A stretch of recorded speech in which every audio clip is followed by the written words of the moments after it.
In June this year, Saudi Arabia announced a reduction of 1 million barrels per day in its oil supply to the global economy. This decision, prompted by flagging oil prices and an impeding supply glut within the OPEC Plus alliance, had a significant impact on African countries, including Uganda. The cost of gasoline in Uganda surged to around 5,000 per litre, a notable increase from the pre-COVID range of 3,500 shillings to 4,000 shillings. This surge can be attributed to the fact that a barrel of oil, which was priced at $43 to $48 in 2016 and 17, has doubled in value, reaching a peak of $123 in 2022 during the post-COVID era. This price shift has particularly affected major importers like Uganda, which heavily relies on Saudi Aramco's oil. At present, diesel prices have surged to approximately 4,700 shillings to 4,800 shillings, while petrol prices range from 5,200 shillings to 4,900 shillings.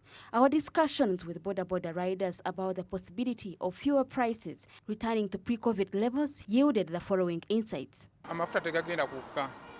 Mazima emiwendo gy'ebintu giri waggulu nnyo naddala nga amafuta, emisolo, bintu bingi nnyo byesobola kwogerako naddala nga bintu bingi nnyo. The fuel prices will not slow down, and that's the truth. Considering the current prices of goods to the high taxes, I can't even mention all of them.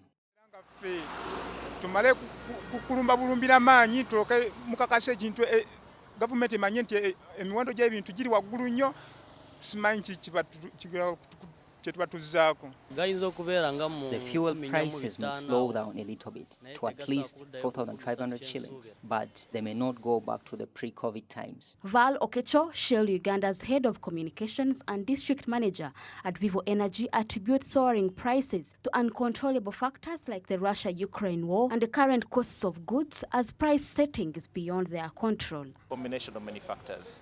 For the longest time, the geopolitics playing out in the Russian and Ukrainian war have impacted the globe across in terms of fuel pricing, and it is a well-established fact. The other factors that, of course, contribute to the fuel pricing is the supply and demand. Other factors that contribute to the fuel pricing is the volatility of the forex or the forex exchange. There are other associated costs that also contribute towards the price of fuel. But as Shell Uganda, you know that we are consistent with our fuel pricing across the board. You will move from one Shell service station to another one out of the town, and you will establish that our fuel prices remain the same and at the same quality. Usually there are so many things which are involved, okay? It's usually the cost of goods, which affects the prices. And so, and also so many other things, on the world economy, which affect the fuel prices.